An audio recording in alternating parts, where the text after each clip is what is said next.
You're listening to the Empire Network.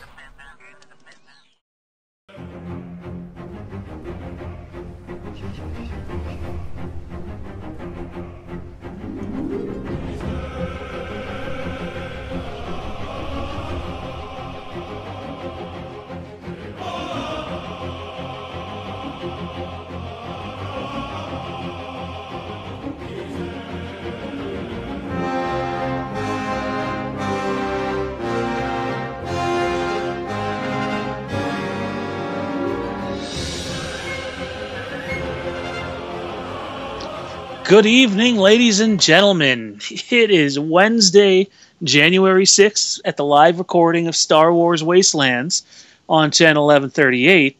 But for some of you listeners, actually probably for most of you listeners, it is Thursday, January 7th, live on the Empire Network on YouTube. Woo! We have one hell of a show for you guys tonight. We're going to cover so much for you. We've been away since before the holidays, so we hope that all you guys had an incredible Christmas, a safe New Year's, that you've seen The Force Awakens, I don't know, 12 times, 15 times. Let's go chase down Avatar. But I think it's time, right off the bat here. Actually, before we get to that, I have a couple of things I need to say. I want to thank everybody at Channel 1138 for giving us our start, and while we are still a part of Channel 1138, despite a couple of the things I've heard, we very much are still a part of 1138, and we'll continue to record live at Channel 1138 for as long as we can. But I also want to thank everybody aboard the Empire Network who has made this dream come true, launching this YouTube brand that hopefully is going to, catch fire and present to you guys entertainment on all levels, not just Star Wars. Mm-hmm.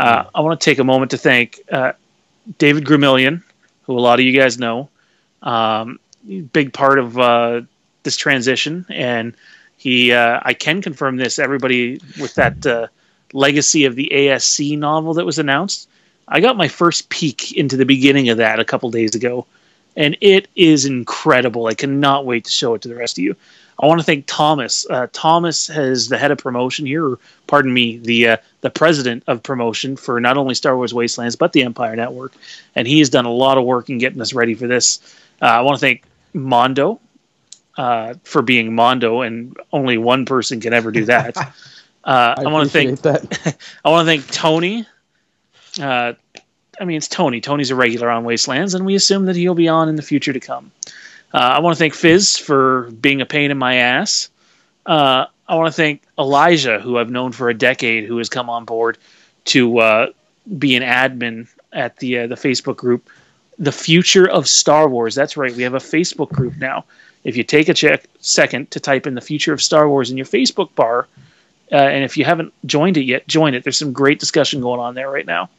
I want to thank Ryan Metallison, who will continue to do Rogue's HoloNet, as well as being an admin at both the Empire Network VIP and Star Wars Wastelands. I want to thank David Furkel and Adam Botten for not only co-hosting. Okay, I had a couple of questions about this today from a couple of different people. What was the Outer Rim is no longer the Outer Rim. The Outer Rim has been renamed and rebranded the Small Screen Temple, and will focus strictly on TV shows. The Small Screen Temple will record live on Channel 1138, and you'll be able to view a edited version of that on YouTube at the YouTube channel, The Empire Network. But there's two other brand new shows we're bringing to you, which one of them, David Furkel and Adam Boughton, are a part of. One of them is Hyperspace Gaming, which is just an incredible banner, and it's going to be an awesome 20 to 30 minute show once a week where we talk everything gaming, and Mondo's going to be in on that. And I want to thank another member from the Channel 1138 team, Daniel Schofield. Hopefully I didn't butcher his last name, but he's helping out with the web design. We have a couple of web pages coming your way, and we can't wait to share that with everybody. Last but not least, I want to thank Mr. Jake Damon.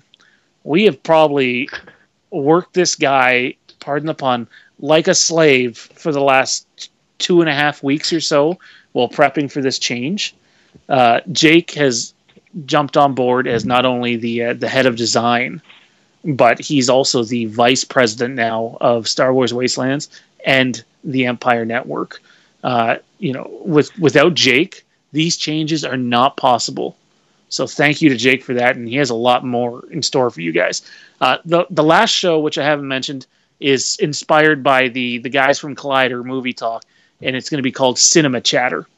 Now, I stress that you're not going to be able to find Hyperspace Gaming or Cinema Chatter on channel 1138. They will be later uploaded to YouTube on their given days. With that said, though, I think it's time for the first order of business. The first order of business is where we lay out what's on the show for you tonight and introduce the fellow co-hosts.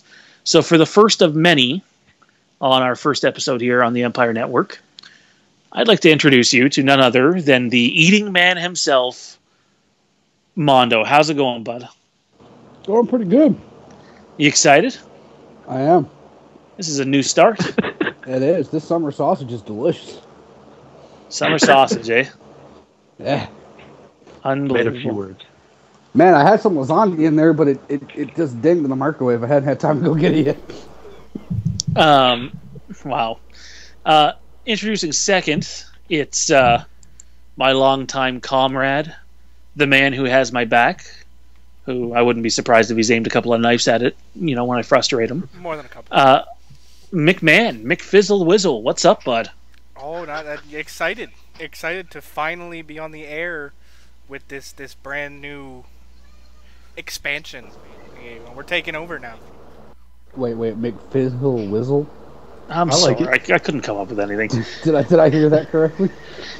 You know what? That's probably that's probably one of the better ones, ain't that right, Juicy? Well, you'll like this one because last but not least, going to be a regular host here on Star Wars Wastelands from now on. What? It's none other than Jake the Snake Damon. How's it going, bud?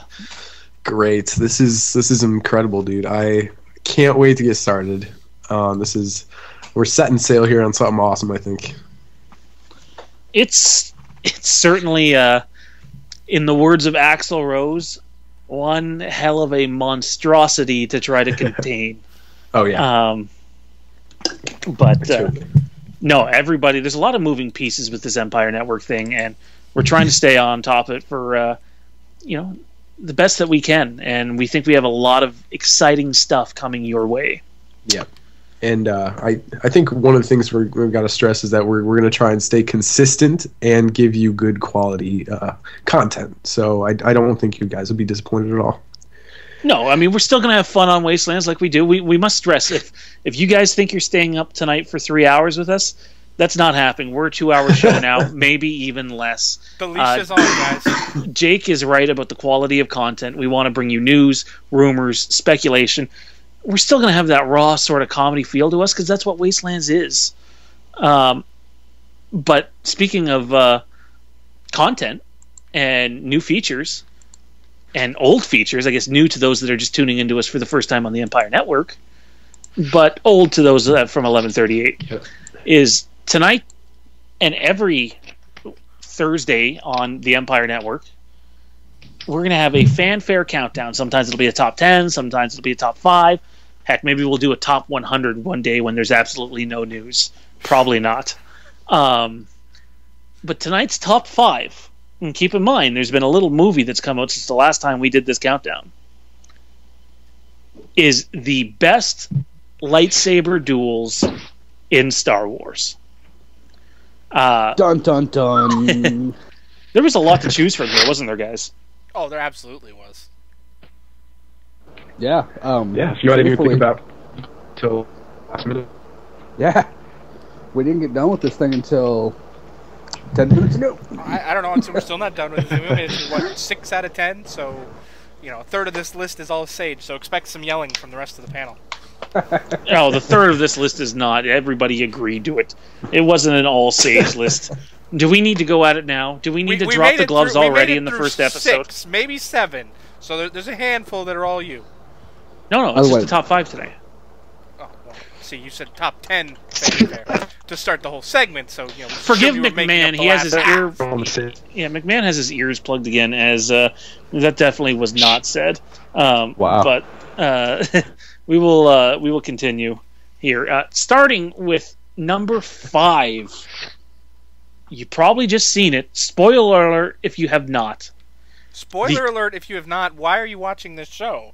Yeah, probably not a good show to watch, by the way. We will talk spoilers regarding episode 7. But yeah, if you haven't seen episode 7, The Force Awakens yet, probably tune out now would be a good time. So yeah, here we go. Number 5 is the combo duel, of Rey and Finn going against Kylo Ren. That came in at number 5 on our best lightsaber duels of all time. Yeah. Why is that? It was a very entertaining duel, to be honest. Yeah, I would say it's entertaining. It was good to see a lightsaber fight again. Let's see. Apparently, my microphone quality has dropped massively. What's going on here? Can you guys hear me? You We can sound hear like you, you're talking but through a yeah. filter underwater. You sound like Kylo is taking out his frustration on you and not the computer. Oh my. Okay. Emo Kylo might not like that. You're using his computer. That's the problem. Speaking of that, have you guys seen that there's another parody account now called Lonely Luke? There is, but nothing's going to touch that Emo Kylo Ren. And in fact, I think we're going to share some of the Emo Kylo Ren stuff, not on tonight's episode, but on some of the slower episodes. We'll Our personal favorite tweets from Emo Kylo. If you haven't followed that account yet, why? I mean, I love Kylo. Favorite character in that new movie by far. And I still love the account. You know, it is totally what it is. What was number 4, boys? Anybody want to volunteer that, or do you want me to do it? Everybody forget? I think Well, number I remember. 4 we I decided remember. was... Yes, go ahead. Number 4 was from episode 3. The little green guy himself, Master Yoda, against Count Dooku.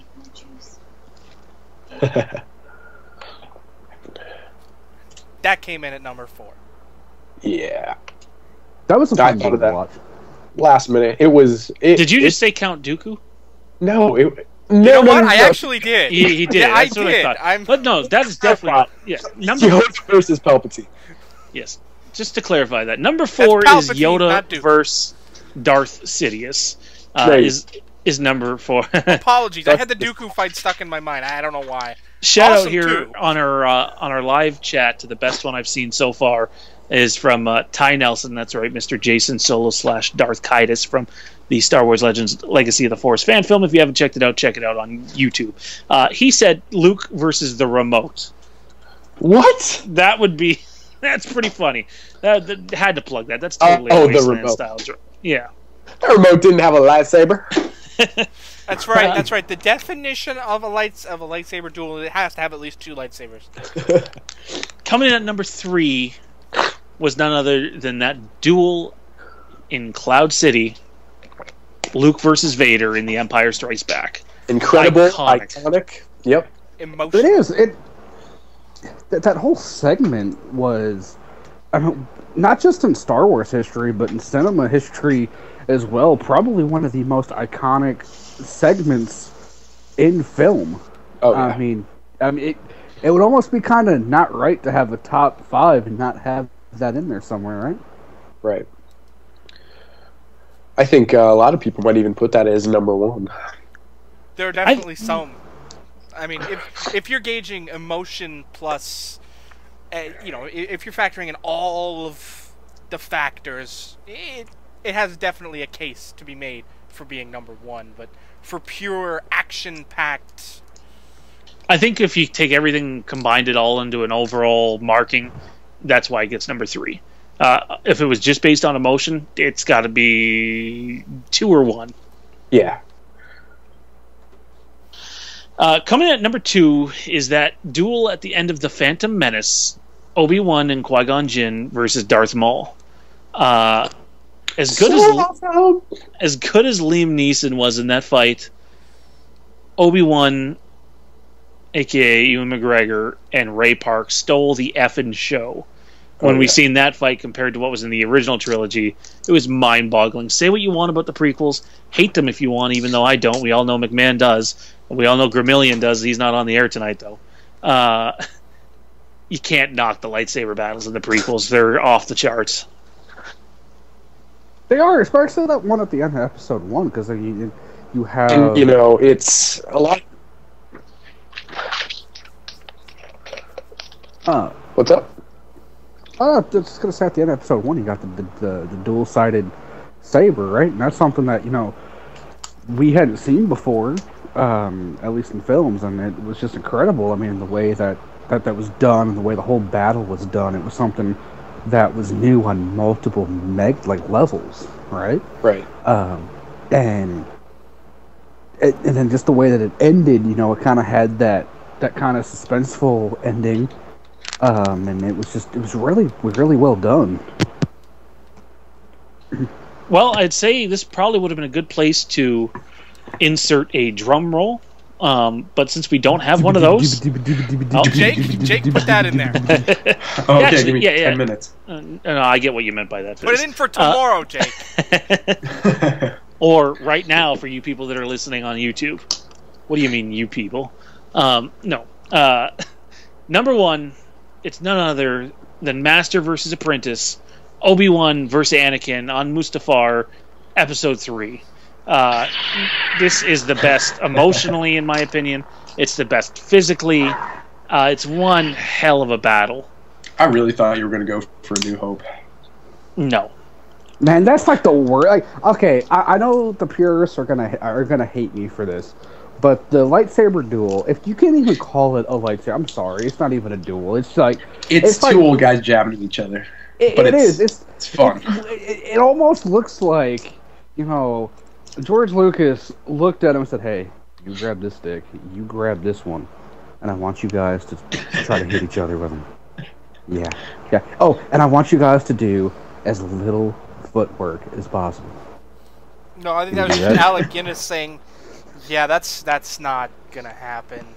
Actually, when the fun note about that fight, though, even though it has nothing to do with Episode 3's fight, is when it was choreographed, they were instructed that they are not allowed to take their hands off the lightsaber. They had to use two hands the entire fight, which I think was a mistake, in retrospect. But it is what it is. But yeah, Obi-Wan versus Anakin, Episode 3 is your winner on this week's Top 5. Ooh. Now, as part of the first order of business, we're going to give you a heads up on what's coming later in the show. And we have one hell of a show in store for you today. So, coming up right after this, the last part of the reading the wrong thing. The last part of the first order of business is our final reviews on The Force Awakens before we finally put it to bed. So, yes, it will be spoilery. We have the HoloNet coming. We'll explain what that is. But in it, we're going to talk about a whole lot of stuff. It's our news section. And then we have the Outer Rim. That's right. We have brought the Outer Rim back to Star Wars Wastelands, but with a whole different meaning. And then finally, the last segment of the show is called The Trench Run, and we will get to that. In a nutshell, with spoilers, speculation, news, we're going to be talking about The Force Awakens box office, Episode 8 production, Episode 8 rumors and speculation, Rogue One speculation and rumors, who is Rey, a bunch of stuff in the Outer Rim, if we choose, and the Trench Run, where we have a couple of fan questions that were submitted for this week, and final thoughts. So stay with us. It's going to be one hell of a show, and let's get on with it. Final reviews for The Force Awakens, boys. Let's throw it off to the new guy, Jake.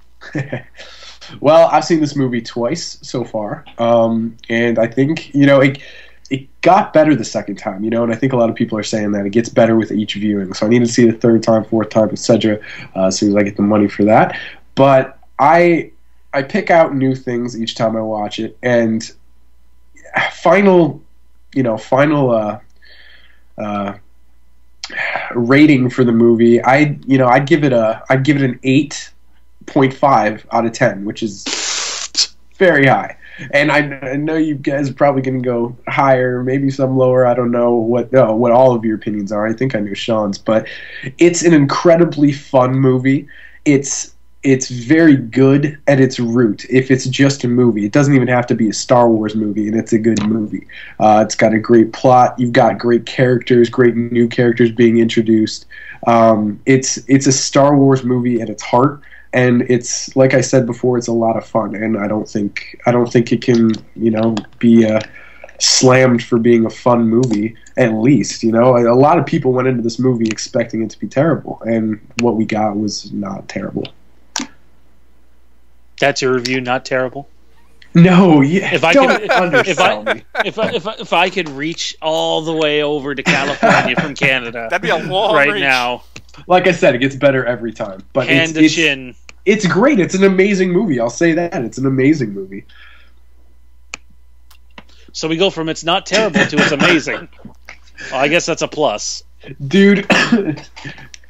You signed up for this. That's all I have to say. I stood out in the rain at work for 5 hours, so excuse me, my brain's not where it's supposed to be. Guest gloves are off, Jake. You're a panelist now. All right. Let's do all this. right. Fizz, how about you? I loved it. I've said right from the jump, it's right up there at the top of the list. I walked out of it saying it was number one, sat on it for a week. It's tied for number one. It's still tied for number one because I haven't had a chance to get back to see it yet. Yeah. But it was an awesome film. Everything that I was afraid of going into it, mostly, my biggest fear going into it was, oh god, BB-8. They're going to shove him down my throat like Jar Jar 2.0. And it's the exact opposite. I come out of that movie loving that little ball of droid. I mean, I wanted to take him home. I never wanted to take Jar Jar home. I wanted to take him up behind the shed and shoot him. And you can take him home for $150 from Sphero, the BB-8 toy.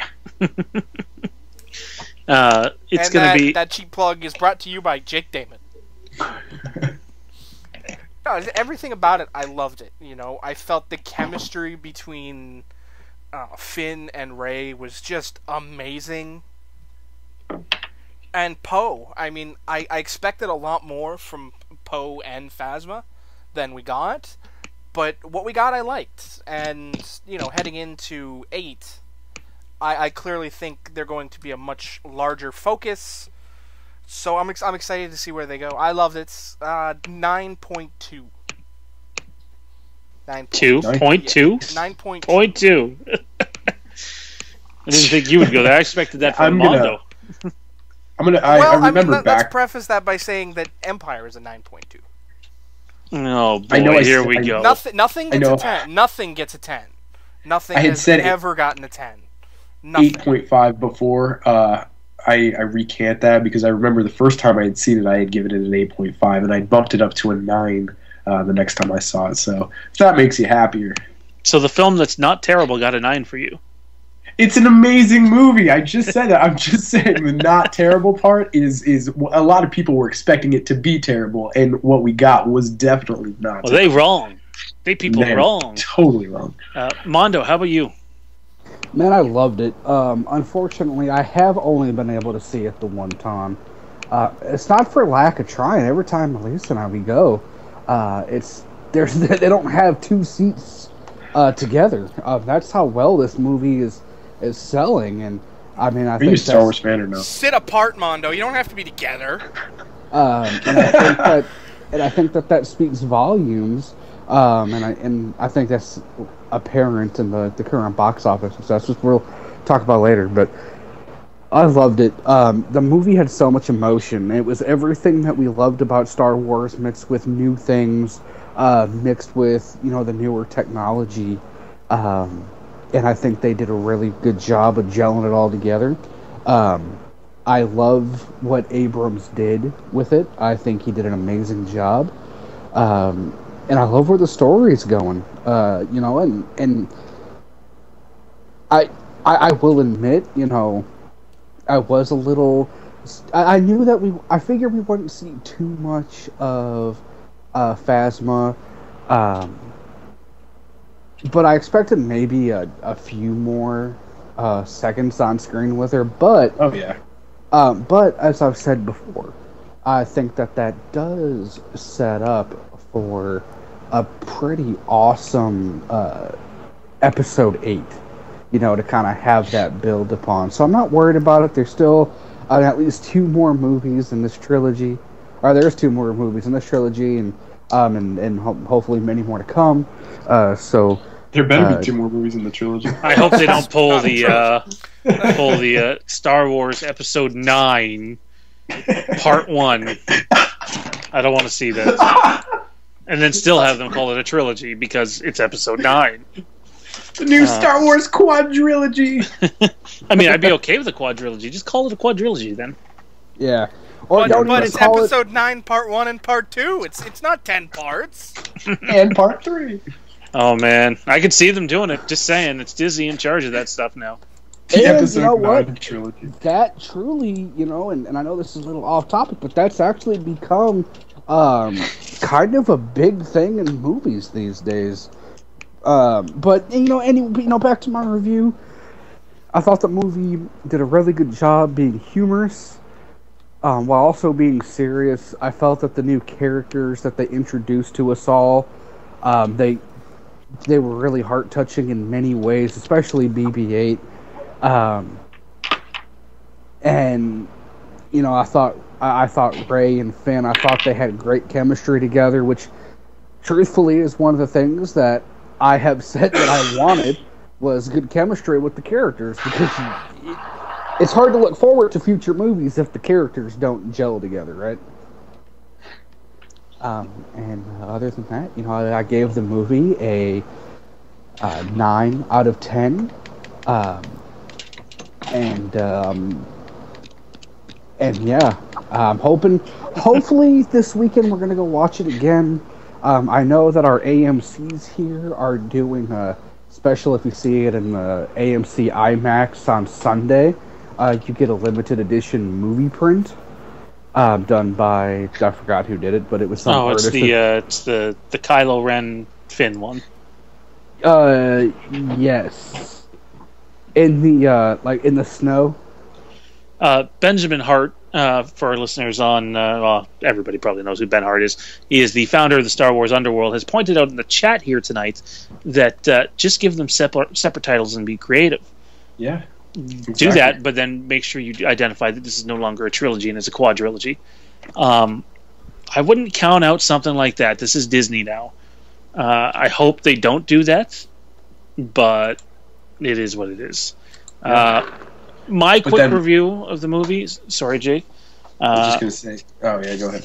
No, you go ahead. That's why I said sorry, Jay. Just to No, finish you up go. Ben. No, you go. Ben. No, you go. You're Just to finish up Ben's Sage, your thought, it's like- Canadian is showing.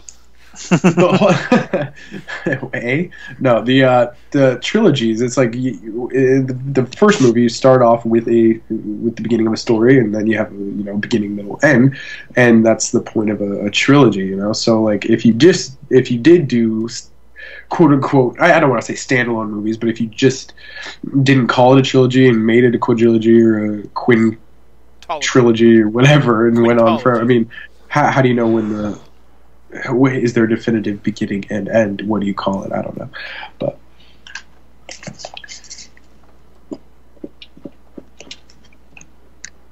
all right, so my quick review of The Force Awakens would be the film was excellent. Rogue made a point earlier in the chat that his sister-in-law, I believe, sister-in-law, wasn't really a Star Wars fan, went and seen it, she liked it. Same thing with my fiance Danielle. I had to, bug for her to go see it with Zach and I. But she went. She has seen all the Star Wars films before, not a big fan, but she can sit through them. And she loved this movie. And she loved BB-8.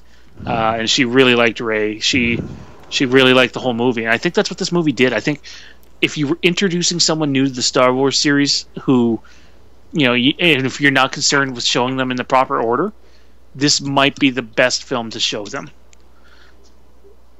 For me... Wow. I do. I think for new fans, this is the best film to show them. The modernness of it, like it or not, some of the original trilogy stuff is outdated. Specifically A New Hope. There's a lot of stuff in A New Hope that is outdated. Wow. Step down, sir. The movie was great. The opening was great. J.J. Abrams did it. Lawrence Kasdan, awesome. From that opening sequence of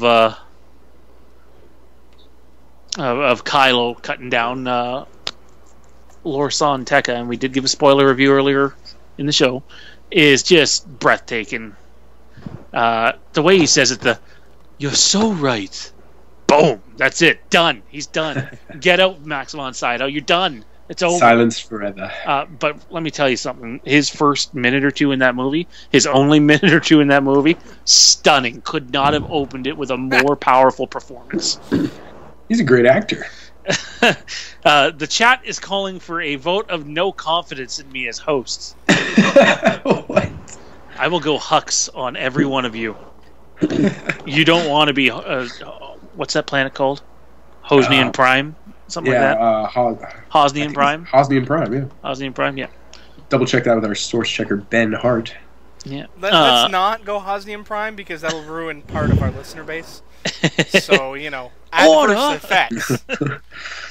No, the movie was fantastic. And Kylo Ren, to me, stole the show. A lot of people have called him the P word, and a lot of people have called him whiny, and I like the fact that he's a little bit whiny because it's a callback to Luke and Anakin, his uncle and his grandfather. It makes perfect sense. But he is still kind of immature in his ways. He is, but he is an incredible character. What a stunning performance, mask on, mask off, by Adam Driver. Let me just go on the record saying this right now. There's speculation from people and other shows, some of them from this network.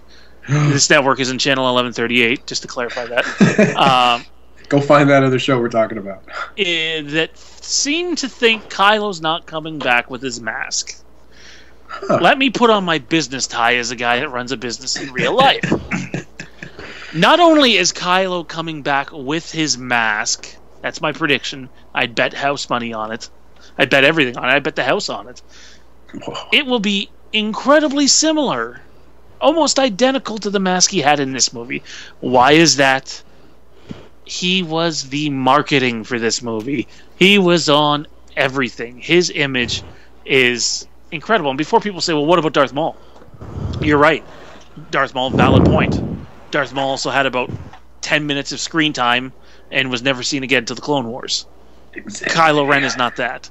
And the fact that Kylo gets the massive scar across his face, and for those who haven't read or listened to the novel, written by, I believe, Alan Dean. Did just come out the other day, Alan Dean so Foster. If you haven't read it yet. Okay. Well, you've been able to have access to the novel for some time, actually. Yeah, but we're not discussing those ways. Oh, no, legitimate ways.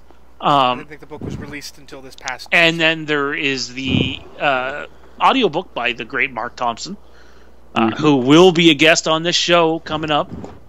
Finally. Nice. Kylo isn't actually done with his transformation when he kills Han. No. He doesn't. He is stunned because he thought it would make him more powerful, and it turned out he was weaker. He was, he couldn't believe what he'd just done. The way I look at it, I don't think Kylo Ren ever wanted to kill Han Solo. I think Kylo Ren wants to kill Luke Skywalker, but Kylo Ren had pretty much, or Ben Solo, had pretty much no choice but to kill Han to prove himself to Snoke. Right. It's just to prove himself to his master. Yeah, that, as weird as it sounds, Han was a maybe not so innocent bystander. Right. Anyway, long story short with my review, amazing film, amazing lightsaber fight. Daisy Ridley, friggin' amazing. Love her to death. She was not terrible. She was a lot of things, Jake. Terrible was not one of them. No, I said not. Already, no, I'm agreeing. She's already the strongest female performance ever in a Star Wars movie by far. She was fantastic. Which isn't really a high banner to break. No, I agree. Unfortunately. I give this film a 9.5 out of 10. Nice. Well, you're 3 points better than me, but I'm horrible. This is what it loses. It's almost a perfect film. I really do feel that way. Too much cutout. Too rushed. I thought when they left, they left. What's the planet of the Resistance base again? Oh goodness, the Resistance base. It wasn't Takodana, was it? No, that was Maz's planet. That was Maz Kanata. Anyways, when they leave the Resistance base and end up at Starkiller base, it's way too quick of a transition. It happens at the snap of your fingers. It's too fast. And the soundtrack. Now, I know certain people are going to disagree with me. I have listened to the soundtrack multiple times. I had heard the whole soundtrack prior to seeing the movie, almost a full day prior. I've listened to it several times. You can listen to the soundtrack right here on channel 1138. No, it wasn't. Osnium Prime was the new Senate. Yes, that was the new Senate planet that got blew up. However, this soundtrack's just not that good. I'm sorry. I mean, it's good. It's still a good soundtrack. But in comparison to the incredible level of excellence and talent in the other soundtracks, it's not as good. Rey's theme, though. Rey's theme is one of the best themes he's ever done. So, John Williams is marching to your house right now. We'll talk about John Williams in a couple of seconds. You know what? If that'll get John Williams to march on his house, I'm okay with that. I'll just come visit. I don't think it's bad. I don't think it's bad. I just think it was very undertone. Like, it wasn't as, but it didn't pop as much as Rogue is right. They should have kept some political stuff in the movie that they've cut out, such as the scene with Leia and Corsella. That was a very important one that they cut out that they shouldn't have. I think they were scared from the prequels of not, having it in there. At the same time, if they were that scared, they wouldn't have shot the scene at all. And we do know it was shot. So, hashtag extended edition. And just to clarify it, I don't mean it's weak. That's the wrong term for the soundtrack. It's just not as good as any of the other 6 all around. It isn't. However, Rey's theme, for me, might be a top 3 or 4 theme out of all Star Wars. And that's saying something, because I love the music of John Williams. But that is it for the first order of business this week. I think we did Hux proud. He's happy. Who cares about Snoke? Well, no planets have been blown up, so I don't know how happy he really is. Snoke is Vader, so not. I don't know, man. I think he'd look really good in that red mask. Oh, you mean Darth Vader. Oh, that's my bad. So now it's time for the part of the show where we discuss news, rumors, and speculation on all things around the Star Wars universe. This could be movies, games, comics, novels, you name it. Anything Star Wars, we are talking news, spoilers, and speculation here. So if you don't want spoilers, maybe tune out. If you haven't tuned out by now, you've probably been spoiled and hate us. Let's hope that's not the case. By the way, if you haven't checked out our YouTube channel yet, and for those of you that are listening to this on YouTube right now, if you haven't clicked the subscribe button, we'd be greatly appreciated if you would subscribe to our channel. We got lots of stuff for you to watch. We have lots. We don't. We have the trailer, which if maybe Jake can take a second and post that in the 1138 chat. If you haven't seen the trailer yet, check out the trailer. The trailer is amazing work done by Jake Damon. Fantastic. But at the end of the show, you are going to get a little sneak peek at what we have in store for you on the Empire Network with our other shows next week. But yes, so here we are. The HoloNet is the name of this segment. If you can't figure out why it's named the HoloNet, you're probably not a Star Wars fan and listening to the wrong show. Not Rogue's HoloNet, the HoloNet. So let's start off with the Force Awakens box office, guys. It takes over the #1 seat domestically, just to clarify for some people, of all time in a mere 3 weeks or so. Your thoughts on that? Wow. That's amazing. It doesn't surprise me at all. And it's just, it proves how awesome the fans of Star Wars are. We're all going to see this. We're going to see it multiple times. I know 2 separate people that have seen it 10 times so far. That's crazy. I'm at 4, so...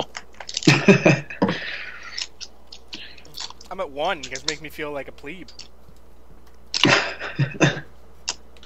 Mondo, your thoughts on the box office? I think it's really incredible, and I've said this many times. It's this year for the box office has been humongous, and I was a little skeptical, to be honest, and I've said that before. With its timing, its release, I didn't know if so many people would find the time to go back to it so many times, and I mean, I'm a part of many groups on Facebook, and you see, there's one of them. He claims he's on his second time right now, seeing it in the theater. So it's pretty incredible. I actually do expect this movie now to be number one all time when it's all said and done. We apologize to the viewers. It's got a ways to catch up to that. Mr. Damon forgot to mute his mic as it sounded like he was losing a lung there. What? Oh yeah, we heard you clear as day. Very much so. I apologize.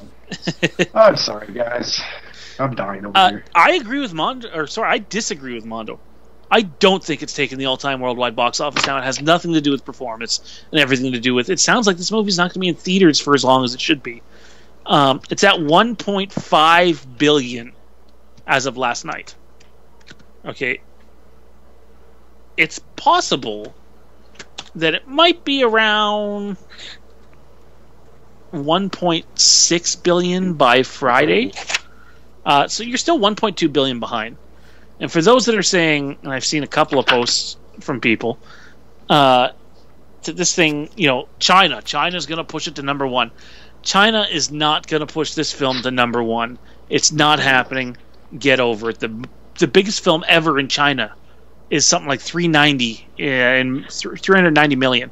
So even if The Force Awakens was to set that record by a considerable amount, let's say it makes 500 million in China. Okay, which is unlikely in my opinion. I think it'd be more around 4. But let's say it made 500 million. That still sets them roughly 788 million from breaking the record, which needs to be made up through the rest of the world and continuing to see it. If it beats it, it's just going to be by a sliver. It's not going to be by much.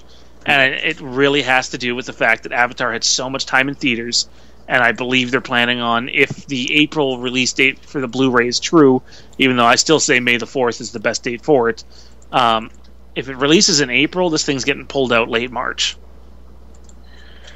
Yeah, I think so too. And all that, not to mention the fact that Star Wars just isn't that big of a deal in China in the first place, and people aren't going to be flocking to see this movie, so it's not even going to reach the 300 million, whatever that other record was.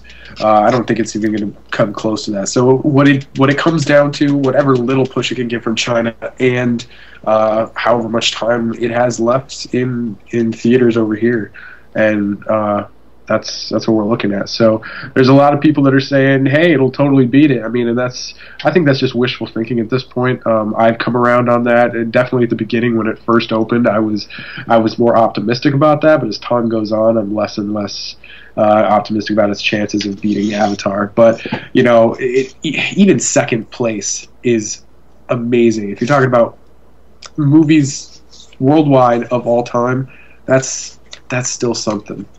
And just so we're clear, on a per-day average, I think The Force Awakens is going to blow Avatar out of the water. Oh, sure, yeah. It's just a matter of time. Rogue also pointed out that Avatar has had multiple runs in theater, which is true. Well, and I think with Avatar, people forget that with Avatar, a lot of people went to see it for a handful of reasons. The first one, a lot of people were drawn to it because of who did it. That was kind of a big thing.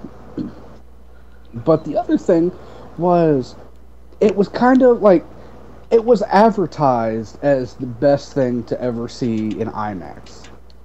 Because of the way that it was made, the way that it was directed, the way 3D, that it was produced. Exactly. And I do think that a little bit does kind of, play a small part in it, I don't know how many people have gone to see Star Wars in IMAX versus how many people went to go see Avatar in IMAX versus regular theater. Right. If that makes sense. Yeah, no, I see where you're going with that. Avatar, what that had going for it was like how revolutionary it was. All this new technology, and it was at its core, it was a gimmick, and it was.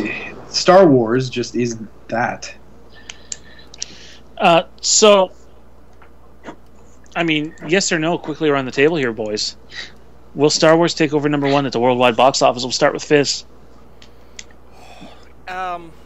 If China can pull up its bootstraps and get us 7 to 9, which I doubt we'll get anywhere close to. I doubt we'll get anywhere close to. But if China can't chip in at least 700 million, no, we're not going to get it.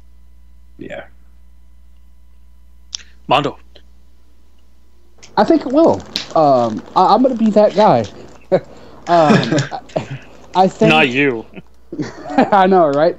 I think with how many people that I know that still haven't got a chance to see it, that want to see it, that are planning to see it within the next week or so, and all the people that I'm starting to see that are saying they just now saw it for the first time, and I think there's so many people that still want to go see it that haven't. I think it's going to be a long burn, and even if you're looking at a late March pull, that's still several months from now, and I do think, and truthfully, I do think that if it's kind of getting close to it, I do think you may see Disney maybe offer some sort of incentive to go, maybe do some, maybe have some special theater swag, kind of like they did for the launch of it, but maybe kind of bring some of that stuff back to try to entice people to come see it for another go round before it goes away. Alrighty, Jake, how about you? Yeah, I would say slim to none chance, unfortunately, at this point. But what I wouldn't discount is, what if something happened? Like, what if they decided to keep it in theaters a little bit longer to give it that extra push? What if they decided to delay the DVD Blu-ray release until a little bit later, just to bring in like I said, I think May 4th 100 million extra. May 4th is when they should release the That Blu-ray. is a good date, because that's a full month after what they're planning on right now, right? And before anybody gives me, we have to release DVDs on this date. That's not always true. Just like it wasn't always true games come out on this day. Back in the day, I remember Knights of the Old Republic 2. They kept switching up the release date on that thing 10,000 times. But even this past year, you had the big release of Lego Dimensions on a Sunday. Yeah, I totally think the day doesn't matter. People are going to rush to buy this movie if they haven't already pre-ordered it yet. And if they don't do it that day, they'll do it the next day. Exactly. For me, I'm going to say it doesn't make it, but it'll be close. I'm going to say probably around 2.4, 2.5 billion. Wow. Now, I do think with re-releases, this eventually takes number one. But as of its initial release, I don't think so, guys. I hope it does. I hope we're proven wrong, because last weekend it made 90 million at the box office. And I think that's going to be what drives it, is the weekend box office, because the weekday box office is really going to start to slip. It already has. It's tumbling now that people are back to work and back to school. And do you think we'll see a re-release as soon as right before episode 8?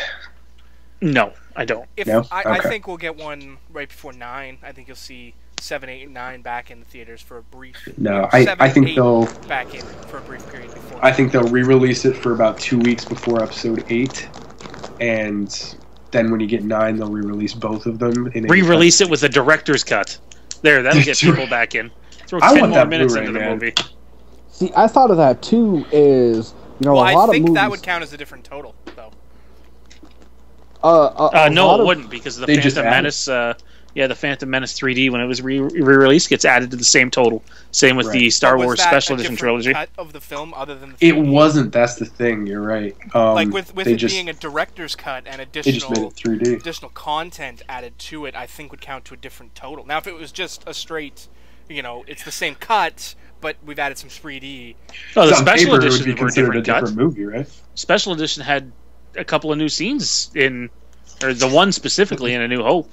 For the Phantom Menace? I see what you're saying. For the 97, and it got added to the original total. What new scenes did it have? Jabba the Hutt. Oh yeah, you're right. I think there's I don't know the specifics, but I think it has to be above a certain threshold. If you're adding 10 plus minutes, I think it counts as different. If you're on paper, if counts you're as a adding, different movie. extending one scene, you pointed out the Jabba scene, I think that only added an extra minute or two to the runtime. Who are we kidding? If they announced it already, they've added 2 minutes of additional footage, people are rushing back out to see it. I think people are rushing back to see it, even if they just re-release it as is. I think what we're going to see, and this has been a trend in movies lately, before the next one comes out, you'll actually see theaters, the day before Episode 8, they'll actually show Episode 7 leading into Episode 8. You'll That's sit what there, I'm saying.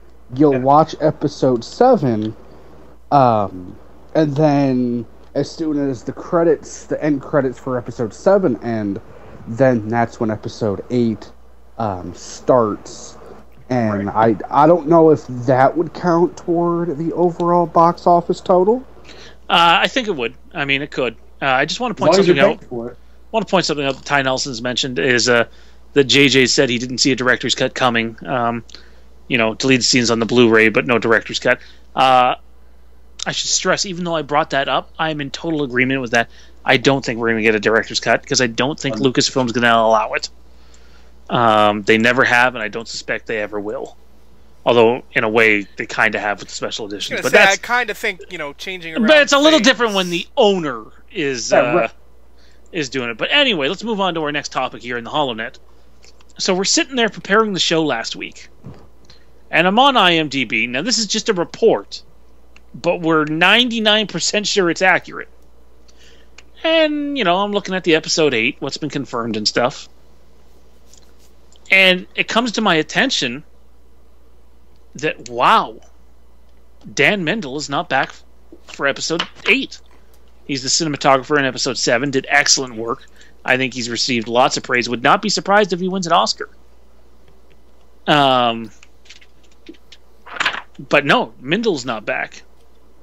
And I was thinking, oh, that's a tragic loss. Wonder what came up in his schedule. But that wasn't all. Production designer Rick Carter, gone. Every producer, with the exception of Kathleen Kennedy and J.J. Abrams, who's now a producer, gone. Almost every concept artist is different for Episode 8 than Episode 7. They're using, I think, 3 or 4 of the guys from Episode 7 on Episode 8, and everybody else is new. Yeah. I'm telling you, the turnover in the crew is about 90%, if not higher, of all new people, which has never, ever been done in a Star Wars film before.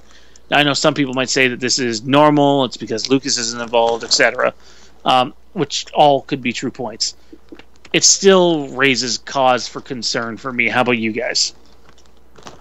A little bit.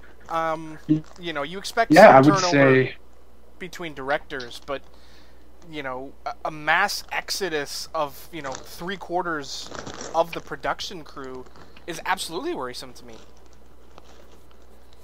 Yeah, when it was 1 or 2 people, I mean, the Dan Mendel thing scared me, and the fact that Steve Yedlin's coming in, and I get why he worked with Johnson on Looper, but his credits aren't very impressive. So I'm definitely concerned, highly concerned with that. Jake, what do you think?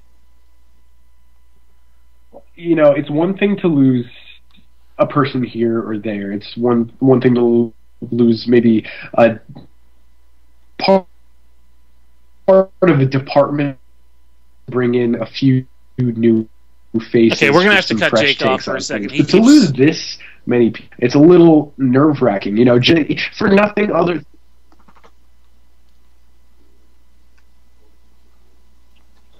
I think we lost him. Fizz, if you want to reach him behind the scenes and get him to clear it up, you might have to stop his editing he has going on. in order to continue because his connection quality is terrible right now. Sounds like he's on worse than dial-up, pre-dial-up. But I get Rogue pointed out it was JJ's crew, and for the most part, that's true. The concept artist, though, not JJ's crew, on board long before JJ had ever signed up.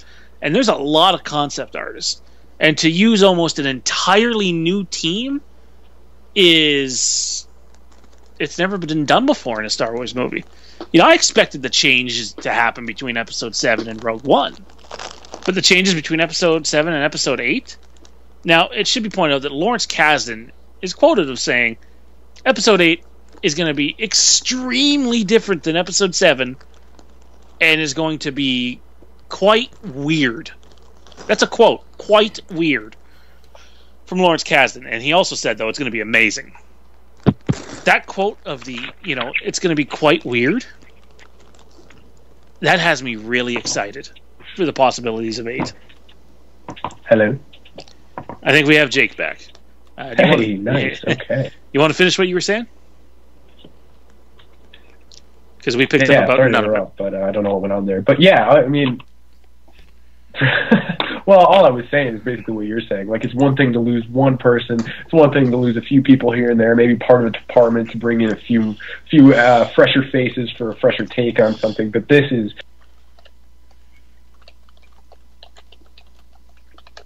Seem to still be suffering those issues here. In fact, we have completely lost Jake off the call. Yeah. So we'll try. Yeah, we'll try to get Jake back. He's suffering. No, I'm not going to make that joke. I was going to make that joke, but I'm not going to make that joke. He clearly, as suggested, is in fact using the computer destroyed by Kylo Ren. Yeah. Yes, this makes sense. This makes perfect sense. The Minox have surrounded Jake. Oh boy, he's being eaten. Poor guy. He's not that tasty, I hear. Oh man. Put him down. Anywho, moving on to the next topic here in the HoloNet, we have the Episode 8 rumors and speculation. So, one of the big things going around is, are we going to see Force ghosts? Been a couple of reports, people seem to think Anakin might be coming back. There's not a definite report that we're definitely going to see Force ghosts. I mean, there was a report we were going to see Hayden Christensen back that made no sense whatsoever in terms of he needed to train for it if he's appearing as a Force ghost. He doesn't need to train for it unless there's some sort of vision that we see of Anakin. And if it's going to be weird, anything's possible of what could happen. Guys, I have to ask you. Are you okay with Force Ghost? And if you are, who do you want to see? I'm okay with them in the correct circumstances. I think if we're going to see any form of Anakin, I think it's going to be as Darth Vader. At least in 8, I don't see him being Anakin to Kylo outside of redemption type things, and I don't see that happening in 8. I don't see any.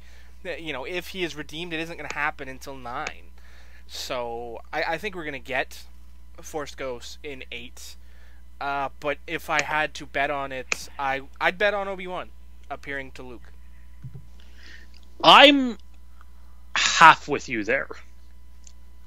I think we get Obi-Wan in Episode 8. It's not, totally hard to believe. Ewan McGregor came back and recorded a brand new line for this movie. That's right, if you haven't picked it up yet. Ewan McGregor says, this is what I want to point out really closely too if you watch the movie.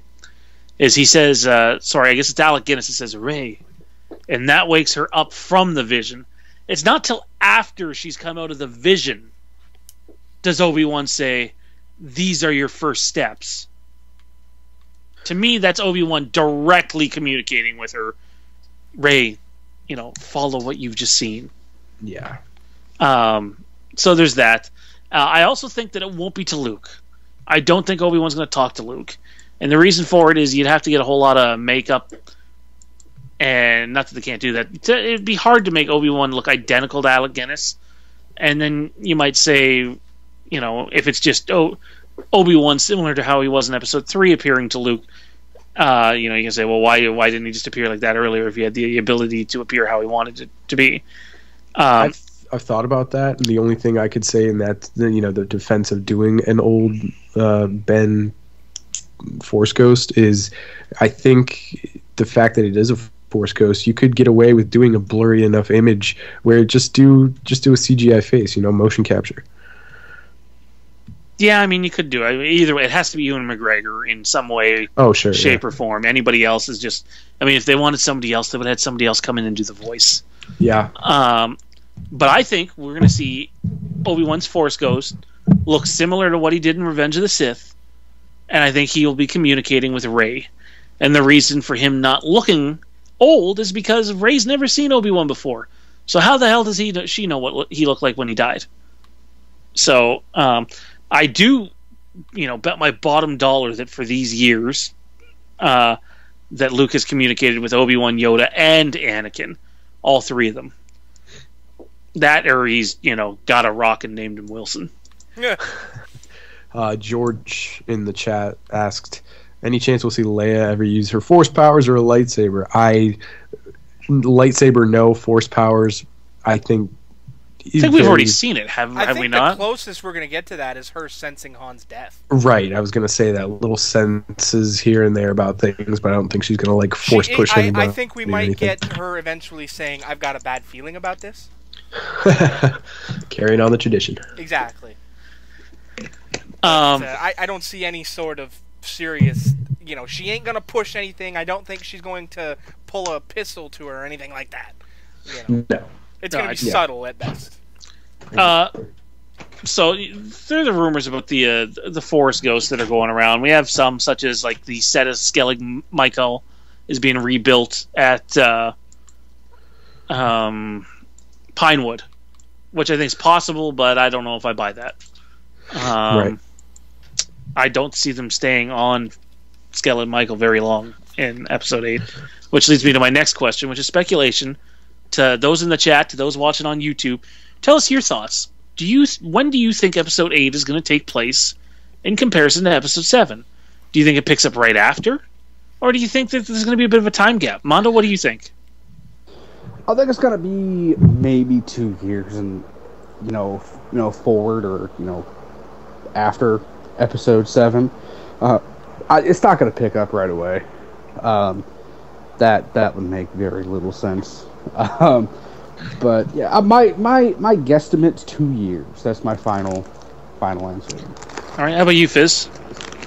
Oh, that's tough. Like in my, I can see them just picking up 2 years later, but I don't know. There's a part of me that can fathom picking it right up with a Luke and Rey scene, and then jumping. See, I'd be okay with that if they picked it up right there and then jumped. I'm not okay if the story just continues right after what's just happened and stays that way. That's not Star Wars. That's not the way it should be done. There's no reason for it to stay. Like I don't. There's no universe where I want to see Rey train with Luke. Like that's. I do think 3 years is the limit. I don't think it'll be longer than 3 years. I think 2. I think we'll get the opening scene and then 2. I think that it's automatically going to pick up, and we might see some flashbacks or visions of the training, or them referencing the training, or we see a brand new Star Wars in-between book down the road of Luke training Rey and what happened during that time. You know, great novel seller. Jake, your thoughts? Yeah, I don't see it being any less than a year separating the two. I had mentioned before, you know, off air, that it would be cool to see what happens directly after. And I like Fizz's idea about having a scene with Rey and Luke, you know, maybe even a little bit of training before you jump, you know, and even that's sort of pushing it, I'd say, as far as what other Star Wars movies have done before. But I think that it would be really cool to see on screen what happens right after they meet, because you don't hear him say a word, but I imagine it'd be kind of important and a little exhilarating to watch. You know, what is Luke going to say to Rey? What's Rey going to say to Luke when they first meet each other, or supposedly first meet each other? You know, but I couldn't see it any longer than 3 years, but I think a year would probably be a pretty good time frame anyway. Really quickly, yes or no? No explanation. Is Lando in 8? Fizz? Yes. Jake? It's been rumored and all but confirmed, but Mondo? I'm gonna go with no. you're gonna be that guy again, huh? I'm going to be that guy too. I'm going to no. Why do you say no? I have a funny feeling we're not going to see Lando in this trilogy. I don't know. I think that's a bad idea too. But, I mean, Billy could be lying to the fans, saying he hasn't been contacted. But it could also be their way of having him on Rebels, as a peace offering. Wouldn't it be something if we found out that in prior years Kylo Ren had killed Lando? I think crazy. an off-camera death does not do service. Either don't mention him at all, or don't. No, you can't. No, I mean, I guess you could. Just going after his friend. Like, don't his mention. dad. Like, if he died in between 6 and 7, don't mention him. Just leave him into the ether, and then write a book later on. Give us the "Where's Lando been?" pitch. Well, I think we're going to get a reference for sure. But I'll tell you what, I would be like, I have this scene pictured. Lando is running some other government now, or some other planet, and Kylo and the First Order troopers just storming in because Lando has aided the Resistance somehow, and Kylo, does what he did to Lor San Tekka to Lando. But it'd be more like a kind of like a nephew to an uncle at that point. At first, after the Han death, I thought, you know what, Lando coming back and maybe trying to reclaim the Falcon in some kind of way. Nah, maybe that's Chewie. That's all Chewie. I think it's Rey's.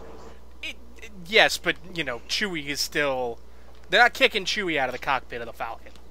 Well, no, but for as long as he lives. For as long as he lives, but that's goes without saying. You can't be the pilot when you're dead. I mean, if you could, there's no debating. That's still Han's ship. No doubt. Really quickly, Mondo, and then we'll move on. I thought maybe after the Han death, I thought about it that maybe you'd get Lando come back in Episode 8, maybe some short kind of him trying to take back the Falcon. Like, hey, it's available again. No, he wouldn't be that greasy about it. If that was the case, he would have stolen it off Jakku some time ago. and you don't think he'd have some? You don't think he'd have some like mourning to do with Leia, maybe a little bit? And then that was my. Chewie apparently didn't, since they didn't have him interact at all with Leia when they got back, which was a misstep in the film. Not even a I'm sorry, buddy. Like, I'm sorry for your loss. It was just like a Rey. Alrighty, let's move on. We have Rogue One comes out December 16th this year. It by Fandango. It's been voted the most anticipated movie this year, which I find surprising. I'm not saying it shouldn't be, because it's my most anticipated movie this year as well. It's Star Wars.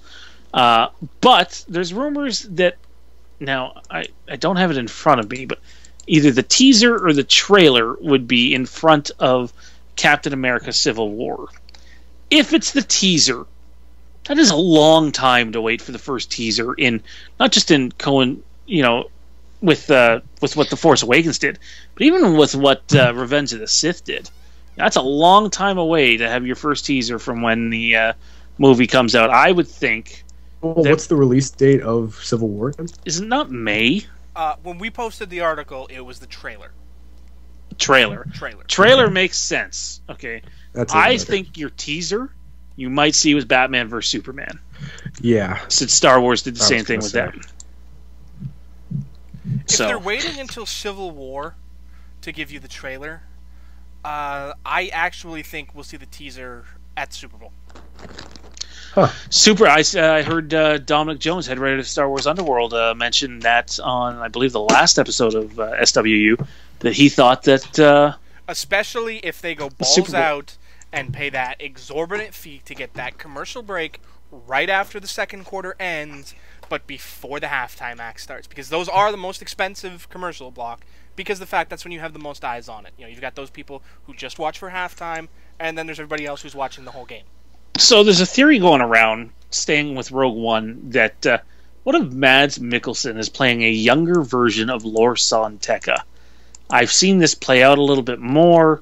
Mads Mikkelsen's character is rumored to be a scientist that sort of completed the Death Star.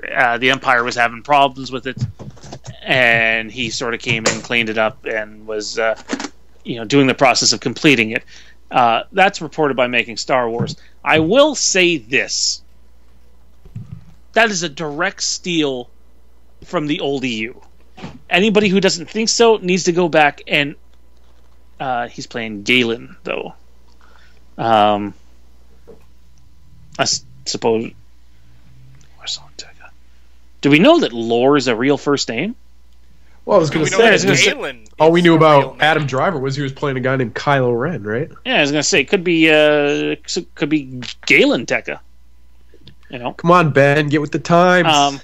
I like the idea of having something like that happen, and it builds the character. I mean, you have Max von Sydow, who's a legend, and then to have Mads Mikkelsen pick up the younger role, incredible. But if they do go with that story, and that he's defected to the rebellion, yeah, and that I believe the other part MSW ran, it is a direct steal from the EU, Kenny. You need to read up on your EU. It's identical to what happens in the... I don't remember the trilogy. I have the book somewhere around here. It's the same trilogy with the Sun Crusher in it with I can't remember the name of it. Anyway, they run into a scientist who helped build the Death Star, and they were trying to get him to build another super weapon. And it's just Jedi Academy. Thank you, Matt Hardy. It's a direct steal from the Jedi Academy. Not that that's a bad thing. They're honoring the EU. Is it technically stealing? I'm using that as a... It's not stealing when you created it. Yeah, but... I'm using that as a term. Because some people are going to come, no, that's not the EU. That's not from the EU. It is from the EU. Wait, you mean Kylo being called Ben isn't a handout to the EU? No, and never heard that before. Yeah, exactly. And you guys bring up a point, and I think that's one of the reasons they decided to leave the EU into Legends and move forward, because there are a lot of fans that didn't get a chance to read all the books, and some of the things are kind of lost in certain fans. But I do think, and we saw it in episode 7, where they did go back and they did give nods to the EU. They several of them. All I'm saying is, whether anybody in the chat likes it or not, it is a direct take from the EU. It's exactly what happened. But you know what taking the EU away did? It did 3 things. Oh, it opened up to reinterpret it, which I like. Yeah, and it's going to make some people happy. Like, there's going to be these little throwbacks, like, oh, I remember reading about that. That's cool that they're using that. I don't see any problem with using it. No, let me clarify that. I'm not saying it's a problem. I'm saying it's a fantastic idea. You hate it, Sean. When they scrapped the EU, why not use some of that stuff? Yeah, because it was excellent stuff that you can use as storytelling fans. But it is absolutely, if that's the case, taken from the EU. And if that is the case, then that's one hell of a story to take, because I think it could be really, really good. Yep. But don't tell me it's not part of the EU. It was the main part, one of the main parts in the Jedi Academy series. Thank you, Mr. Hardy, for retelling me that. Love those books. It's been several years since I've read them, though. There's no complaining whatsoever in what the man is saying. It's fact. I mean, the simple fact is there's no such thing as original. Okay, it's 2015. Everything has been done. Okay, everything's been done before. Do you think Kylo killing his father was new? No, sir. That goes all the way back to Shakespeare. Oh, for God's sakes, it goes back to the Bible. Okay, it goes back to the dawn of mankind. All right. So nothing is original. Everything has been done. Get over it. If it came from the EU, I say it's a good thing. Absolutely, and forgive the term direct steal, Rogue. That was a bad analogy to make. But to say that it's directly, taken from the EU in terms of an idea to use in the film, it is, if that's the case. Just like a lot of stuff in Episode 7 came from a lot of stuff inspired from previous movies. If people... Look, this is a podcast, okay? And this is an edgy podcast, so I'm going to come out with it right now. If you don't like the podcast, don't listen. People that want to listen, listen. But That's listen fantastic. anyway, 'cause keep our numbers. Have you watched the trailer? Heated debates is part of this. We're gonna get the heated debates. Just wait. Eventually, we're gonna debate the prequel trilogy versus the original trilogy again. Don't sure. you start with that, you prequel hater. You see? You see? See, I'm honestly, like, one thing that's killing me is I understand that, you know, some fans may feel that, you know, parts... Let's be honest, you know, the EU had been around for a long time. A lot of diehard fans spent years of their lives reading those stories and playing those games and, you know, following those, you know, those story arcs. But honestly, you know, I haven't read a whole lot of the EU. You know, I'll be the first to admit it. But from what I've been told, some of those stories and some of those story arcs were kind of going into some weird places. Oh, absolutely. Fate of the Jedi is proof of that. They took that down one heck of a you know, place. And yes, there's a new canon. Yes, people are dealing with it. Kenny, jeez. I think it's a fantastic nod to the EU. I'm not mad about it at all. I think they've made fantastic nods in Episode 7 to the EU. They made fantastic nods in Star Wars Aftermath to the old EU. They're going to take that material. Cough. Have you ever heard the saying, reinventing the wheel? That's all they're doing here, and it's fantastic to do it. Yeah, I'd say so. I think what they did is they hit the reset button. You know, Well, they had to. I think they had to. I mean, Too much of the story had already been told. You can't pick that up without making direct copies, and that's probably the worst thing they could have done, in my money.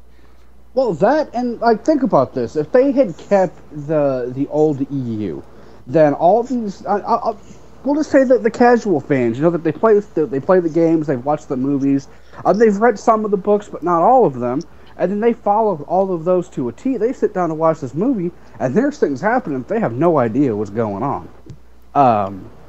And I think, you know, it was a smart move. I think it was not only a smart business decision, but it was also looking out for, you know, all of the fans. I mean, you can still find all the stuff from the old EU. It's in Legends. I mean, it's not absolutely. It's not like Disney went to every bookstore and said, "Hey, give me all of your old Star Wars books." We are recalling every Star Wars book printed before 2013. I mean, nobody wanted to see what happens between Vistar Kai and Ben. I almost said Ben Solo, Ben Skywalker more than I did. I mean, I followed the EU. I love the EU. I will love the EU to the day I die. Old EU and new EU. But the fact is, everybody is entitled to their own opinion. There's this wonderful thing called freedom of speech. And while we have a First Order logo in our title, we are not going to act like the First Order. Just listen and to say sometimes. They have freedom of speech up in Canada? Oh boy, here we go. Yeah, we also have free healthcare. So, get out of here. I respect everyone's opinion. So do I. Really upset about it, but I think that it's getting a little too out of hand. I agree. Think that you know, I think you have to. Everyone's like, "Oh, well, they took it away. They took it away." But look at all the things that they gave you. If they had followed the old EU, there's a couple characters that would not have been in Episode 7. Absolutely. And here's the other thing is, I don't think it's so much that they decided to reset the EU. It's they rebranded it Legends. They could have continued to write Legends books. Not as many of them, obviously, and it not being the focus, 1 or 2 a year, continuing that for those fans, and still have made money off of it. And the Legends would have differed it. They chose not to do it. That's fine. As big of an EU fan as I was, I think they might come back to it in sometime down the road once they've had time for the fans to reacclimate to the new canon. Oh my God! Ben has been apparently talking to DP David Furkel from the Small Screen Temple show, aka formerly known as the Outer Rim, the Queen. Yes, Canada answers to the Queen.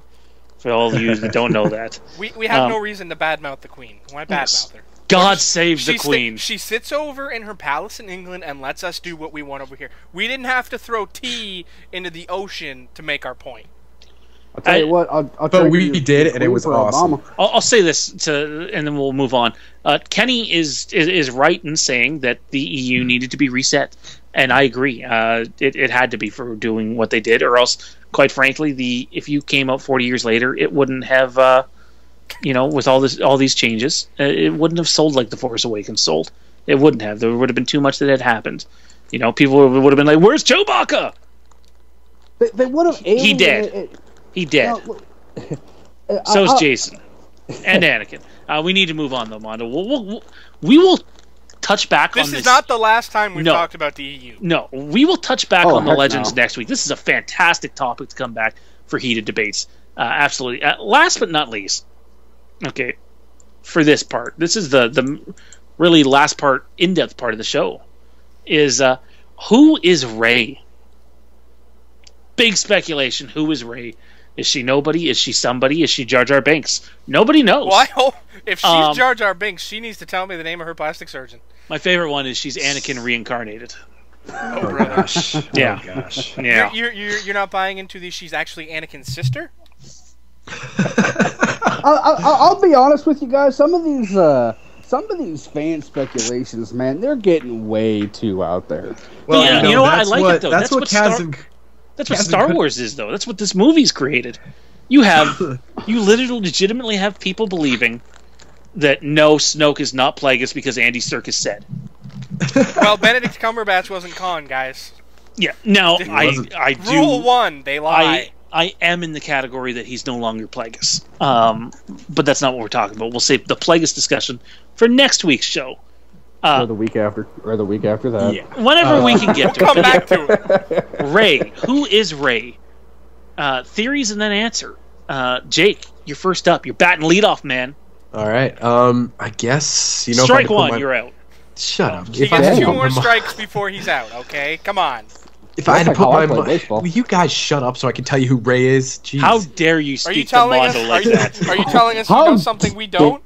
Harry, do you know who I am? Yeah, I do. How dare you on the day of his daughter's wedding? Well, speaking of daughters, yes. Rey, I would say Rey beautiful is... segue. Yeah, I know. It's beautiful. I was like Segway scooter. You guys want to hear or not? Rey's Luke's daughter. Okay, we're good. Why? Why is Rey's Luke's daughter? Well, she had a rebel helmet, and she played with it, so she has to be Luke's daughter. And she had a. You sound like some people I've heard. The dude from Twilight who's in that ridiculous 6 movie. Jacob. Yeah. What's his name? Taylor Lautner or something like that? Yeah, Taylor Lautner. Give Mondo some food. That will shut it up. We're going to start the Mondo Food Fund. Anybody who wants to make food donations to Mondo, he will gladly take them. Gosh. You couldn't honestly, I'm open for anything. I'm not going to say if it's one thing or another. I have my Okay, theories. so you're being Tony. Moving on. Let it go. How dare you politicize that answer? Okay, listen. It would be cool if it was Luke's daughter. It would be cool if it was Obi-Wan's granddaughter. It would be cool if she was a quote-unquote nobody, too. But who do you think she is? I think she's a Skywalker. It's a popular answer, but it's one that makes sense, I think. I'm not going to lie, Jake. Mondo, how about you? First, I have to make reference to the point that Jake just tried to pull a McMahon. And have the ultimate cop-out answer. I went there. It wasn't a cop-out. No, that's no longer classified as McMahon. McMahon's now the light cop-out.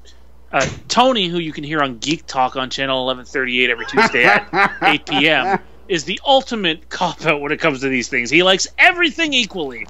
Good for him, though. He should run for president. I hear they don't have anybody good running down there. Apologies. We're not going there. Canada sucks. It's cold. Okay, that's all I got. Canada does suck right now, and it is cold up here. Go ahead, Mondo. I am of the belief that Rey did come from Luke's loins. That's one way to put it. Oh my! I'm having a Vince McMahon promo in my head right now. The episode 8, Star Wars Episode 8, The Skywalker Loins. The fruit of my loins. I do believe that she was squeezed from those grapefruits, and Wow, I this do. really is a Vince McMahon promo. I really do. That could be in the opening crawl. Squeezed from his grapefruits. Rey begins her journey. Only on the Wastelands, people. Only on Wastelands. Every Thursday on YouTube on the Empire Network channel. And if you want to watch the raw live recording, this is prior to edits and all those nice graphics Jake has done up. You can catch us channel 1138 Wednesday nights at 10 p.m. But Mondo, yes, like who is she?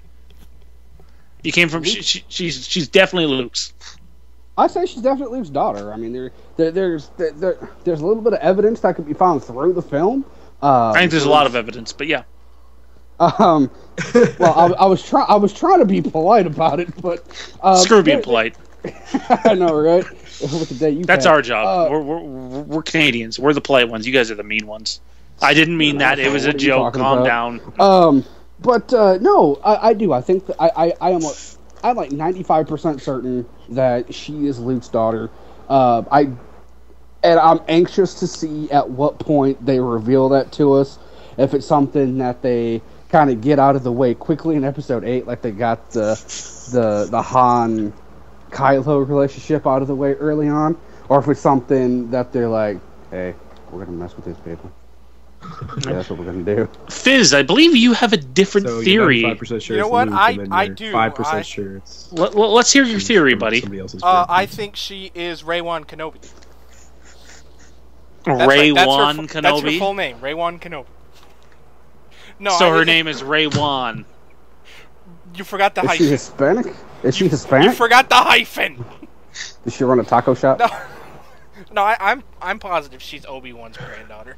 I really am. I think, to me, Obi-Wan being the one to speak to her at the end of the vision was that nail in the coffin for me. But couldn't he have been speaking to her? I think if she was a Skywalker, I think that would have been Anakin. Would it have been, though? I do think so, because to me it ties to the bloodline.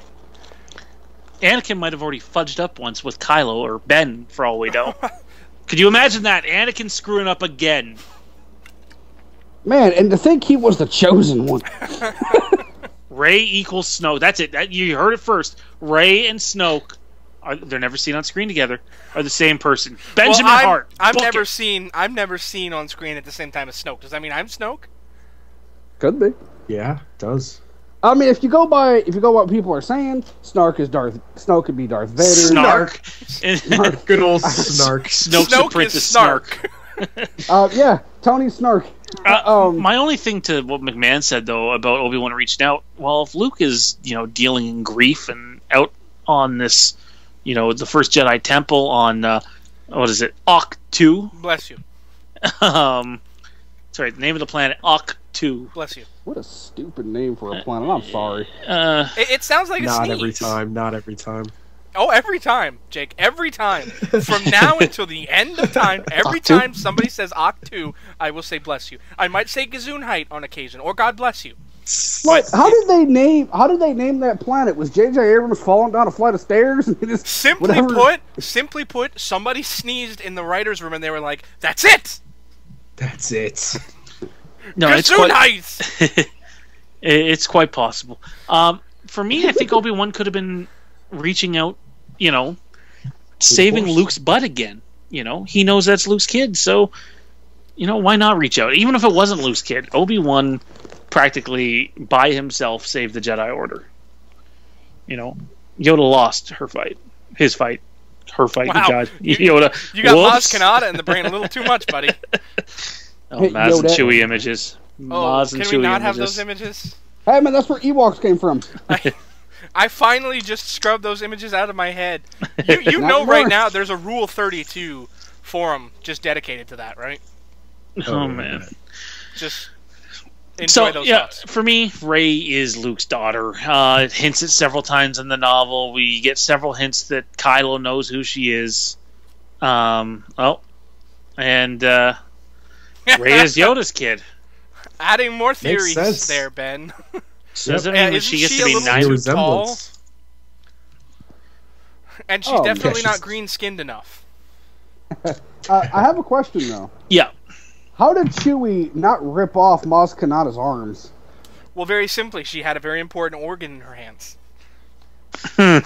All right, moving on. Now, She had him by the ear, guys. She had him by the ear. We are are- you got, you dirty minds. You sick minds. we're now moving on to the Outer Rim, everybody. That was The Outer the best Rim. segue ever.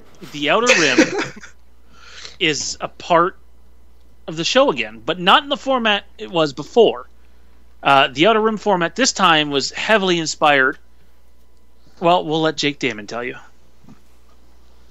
Let's see. Where He's do I like, start? "Damn What are you leading to here? Preferably from the beginning. Well, it was your idea to take. Oh Yeah, yeah, I mean, because it was Maybe originally just- part of the show. Let the audience know what the Outer Rim is now about, since it was your idea to, grab right, the right. Yeah, Well, okay. So let them we know how watched- it works. Basically, there's a channel called Collider, right? And they have a bunch of different shows on there, but one of their shows is called Heroes, and it's very much like this, where we have a panel, we just go over topics and discuss them, and it's fun, you know. But they have a segment on theirs called Minor Mutations, and basically the host will present a list of topics. Right, so usually on Minor Mutations, it's between 6 and 10 different things, and he runs through them quick and kind of describes what the story is about regarding each topic, and then he goes around the table and asks each person, okay, which ones stand out to you, which ones pop to you, and which ones you want to talk about, and that's kind of a quick way to go around the table and just get these things out of the way and concentrate on them, but not go. No, we have too a long. slightly different take on it. We're going to try it. We may adjust closer to theirs. We have 7 topics tonight for the Outer Rim. Each host is allowed to pick one that they want to discuss. So 3 of these topics are not going to get discussed. If you want further information on these topics, we suggest you go to Star Wars Wastelands, the Facebook page, and or the Future of Star Wars group after the show, where you'll be able to find information on these topics that weren't talked about. So here are the topics, guys. Skellig Michael set being rebuilt at Pinewood. It's pretty self-explanatory what's going on there. Knights of the Fallen Empire returns in February. Star Wars Rebels, the second half of Season 2, is returning. Star Wars... is it Marvel that has the license now for the comics? Yes. I believe it is. The Vader comics and what they show. The Force Awakens on Blu-ray. Knights of the Old Republic, the remake, and Battlefront expansion or lack thereof. We'll start with Mondo. Which one of those 7 do you want to talk about? I'll do the Battlefront expansion or lack thereof. All right. Well, what thoughts do you have on that? Honestly, I'm a little disappointed in it. They came out and they basically shot down the likelihood that we're going to see any more Episode 7 content. And I say any more content because if you guys follow the game, they came out with Battle HQ, which you should be able to figure that one out. But it's a little upsetting because I've gone through it many times. I've gone through it a little bit with Sean here, and even talked to a few other people on the internet. We're not really sure how they can pack $50 worth of original trilogy content into DLC at this point. More so 4 different expansion packs. Yeah. Are they going to be new maps or what? Well, yeah, you can get a couple new maps. This is what they've said, though. They've said that they're not doing Episode 7, which is a retraction, because originally they said they would explore Episode 7. But, I mean, it's an EA product, and we're used to them not delivering on their promises. You mean EA doesn't deliver? Shots fired. There's also going to be no Death Star and no space battles. You're cutting off a whole lot there for 4 expansion packs. That's ridiculous. Yeah, I'd say I would pay $50 extra bucks for. I mean, just personally, I'd pay $50 extra bucks for 2 like 2 space battles and like maybe one other map, because space battles, we don't have those yet on Battlefront. It'd be cool to just try them out if anything, but I know that's a lot of money you're paying for essentially. I mean, that's essentially the price of a brand new game right there. But I don't know, man. It all comes down to how much money you're willing to spend, I guess. I'll tell you what, I'm going to play a lot more of Battlefront still, but I don't know how... I don't know if I'm getting the expansion, the season pass now. I thought I was a shoo-in.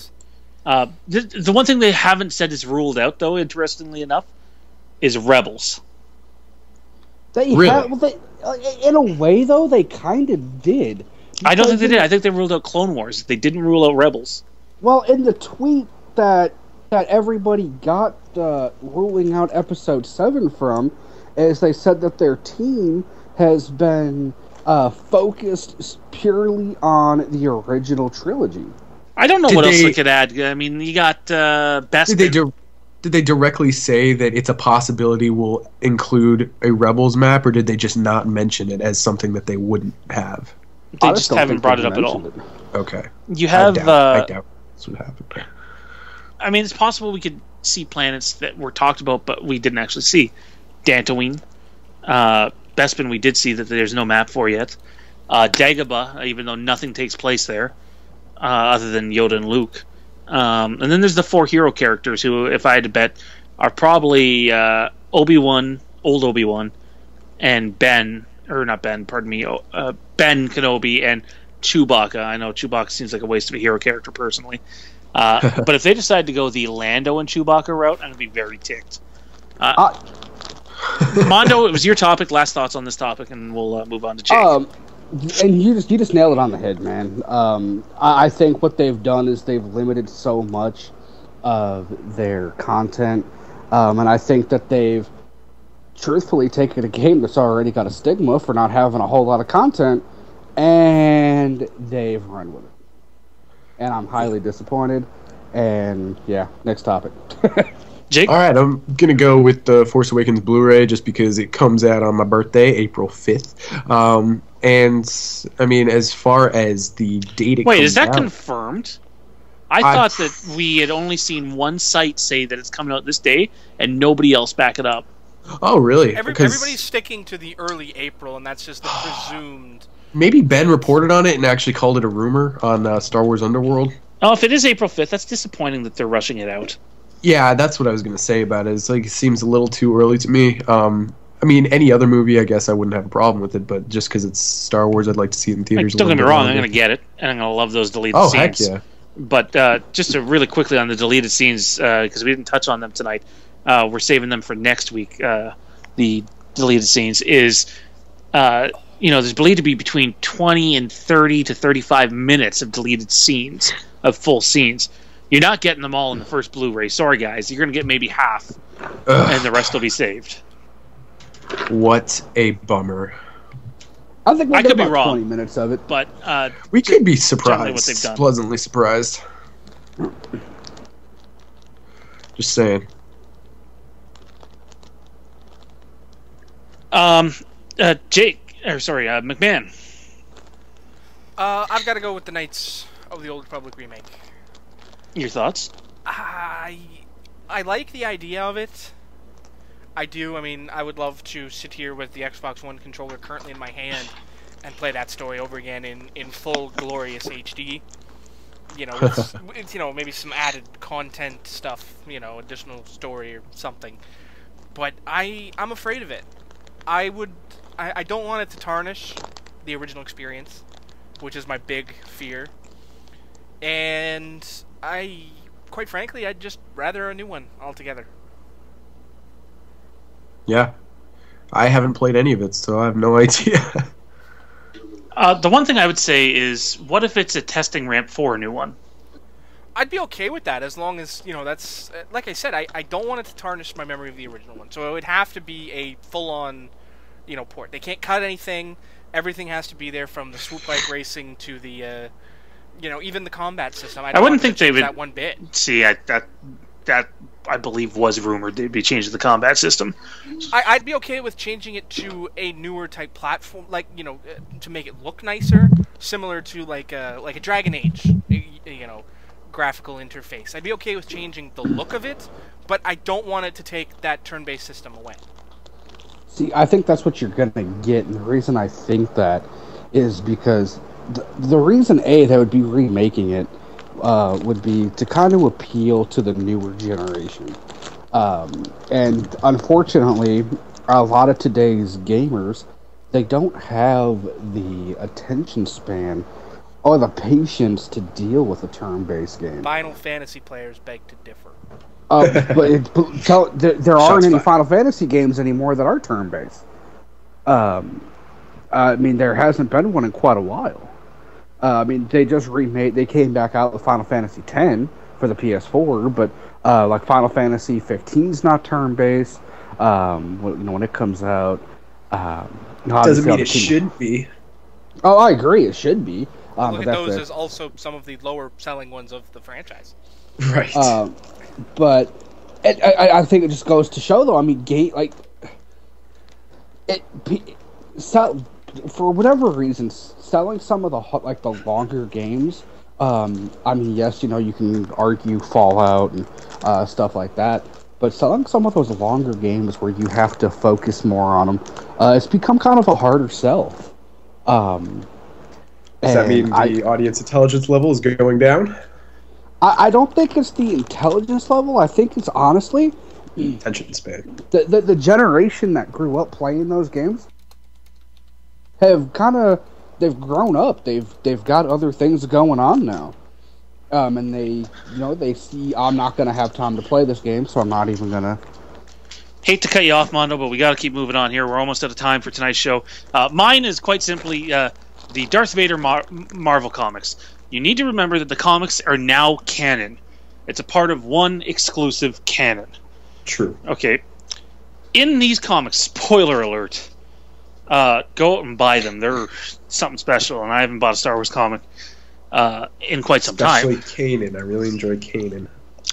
Is during it, we find out how Vader finds out what Luke's name is, and obviously puts 2 and 2 together from the name. And we also find out that Luke comes face to face with Vader prior to The Empire Strikes Back. What? And thanks to Han Solo and an AT-ST, he's unable to absolutely wreck Luke like he would have. And Obi-Wan tells Luke, as soon as he Ghostly discovers what's going on, he essentially says one word to Luke: "Run," because Luke was no match for Vader in Empire. Imagine him prior Empire. Oh yeah. Vader goes to Jabba's palace. He gets help from Boba Fett. Boba Fett ends up finding out who the guy was that blew up the Death Star. It was Luke Skywalker. He reports to Vader that he couldn't track Skywalker or the guy down and capture him, but he did find a name. Says the name was Skywalker. In which we see Vader's thoughts, and they turn to Padme, and he's thinking about Padme and what happened with there. He also he's reflecting heavily on the prequel trilogy as this is happening. As you would. He's obviously put 2 and 2 together. Holy crap! If my kid's alive, maybe she's alive. Do you think he said that? Did he say, "Oh, holy crap"? No, I'm pretty sure he said, "Holy jumping, Jehoshaphat's Batman." Can you imagine hearing So he Darth turned Vader into Robin? Dick Grayson, little green tidies too. Could you imagine hearing Darth Vader say, in his raspy, breathing voice, say, "Holy crap"? Holy crap! In James Earl Jones' word, yeah, James Earl Jones. I'm sure at some point James Earl Jones has said the words "Holy crap." Somebody hit YouTube. Probably. But yeah, I gotta attest to the fact that the comics are something really great, and I mean, there's a few that are a little lackluster. Cough the Chewie comic. Cough. There's a few Darth Vader comics that aren't super fun to read, but as a whole, so far, the Kanan comics amazing. I'd say the first. There's one comic in particular in the Star Wars run where it just covers a journal entry that Luke is reading from Obi-Wan, and it's it's great. I don't know off the top of my head when Star Wars Rebels comes back on. I would assume it's soon. Really important point to read here, though. He has a difference with Palpatine. And pretty much at that point, he decides, I'm going to kill this prick. Pardon my language. But he's fed up with Palpatine. He's sick of being a slave. You can tell. Doesn't mean he's going to go back to being the good side. You know, this is where the whole father and son rule the galaxy thing comes from. I just found it very cool, very in-depth, awesome to see. So that is mine. We are going to move to a brand new segment we have to close the show off. And it is called, you probably heard of it before, the Trench Run. What's that? I've never heard of that in my life. What is that? Trench Run? Can you explain, please? The Trench Run. So in the Trench Run, we're going to answer fan questions and make plugs and mentions and final thoughts and what might be coming up on next week's show. So in other words, this is our show closing section. Yes. That's why it's called the Trench Run. If you've seen A New Hope. A new what? Funny guy. Damn right I am. Sometimes. No, I'm just kidding. I know, right? Sometimes. Depends on the day. 6 days a week, not so funny. Yeah, One day a week, on maybe if I've had enough alcohol. Wednesdays and Thursdays are okay. Yeah. So we had a couple of fan questions this week, and I'm doing my best to make my way to them. Maybe you should have done that a few minutes ago, no? It might have been good, but I've been multitasking my butt off here, so... oh man, not that butt. Clearly. I like that butt. Not that butt. Oh. Not that butt. Now I like we're that going butt. to the weird place.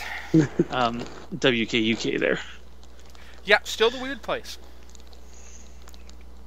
I'm winking at you right now. Well, I just lost my train of thought there. Plugs and mentions. We'll do plugs and mentions first. Mondo, you're going to be co-hosting Hyperspace Gaming. Maybe spend a minute and tell the audience what they might be able to expect from Hyperspace Gaming.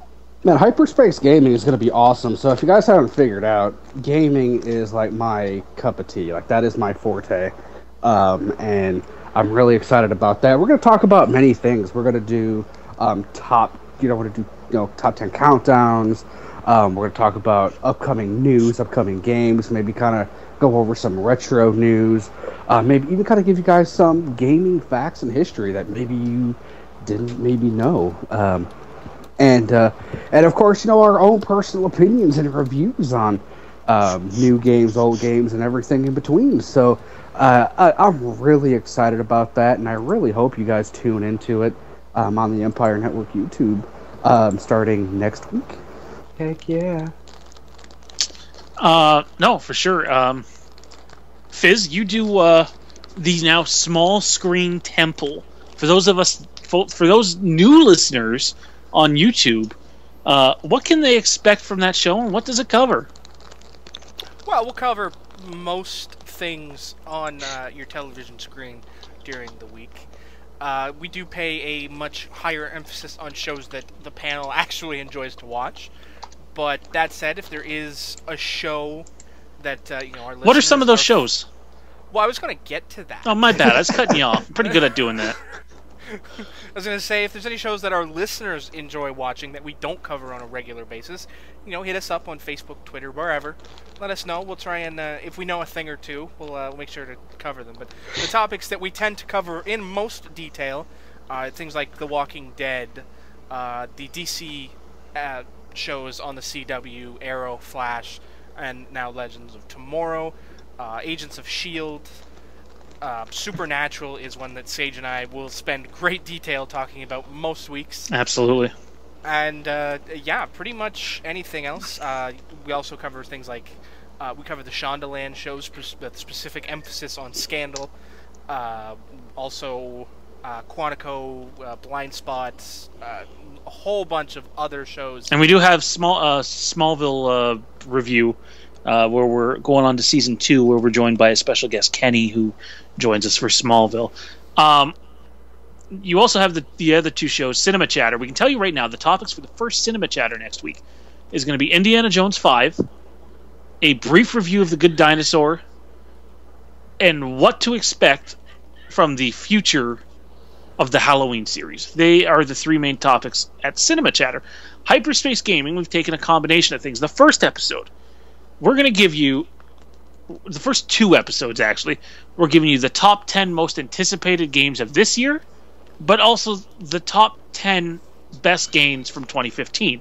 So in the first episode, we are going to do 6 through 10 of each of those lists. And so it's going to be a lot of fun doing that. There's so many different possibilities. I have the two questions here now. We'll have another, if you want to have your questions read on air, send them in. You can send them in to our Facebook page, which is www.facebook.com/group/the future of Star Wars. Or just type in the future of Star Wars in your search bar and you will find the group. Post them there, or even post them on the Star Wars Wastelands Facebook page, and we'll select a couple questions and read them on air. So the first question comes from Luis, and it is, what would you think about a future movie talking about Yoda's history or the old Jedi era? Everybody, quick thoughts on that. I'd say I think it'd be cool. I wouldn't want to go super far back because I like the fact that his origin is kind of a secret and his whole young life is a secret. I don't want to go too far back, but it would be cool to see some of Yoda's adventures prior to the prequel trilogy. McMahon?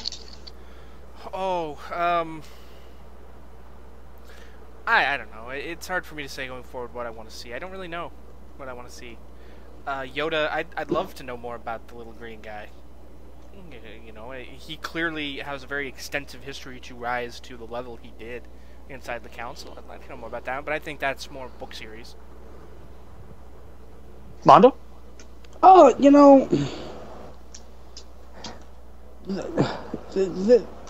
there's never too much Yoda, I'm not gonna lie.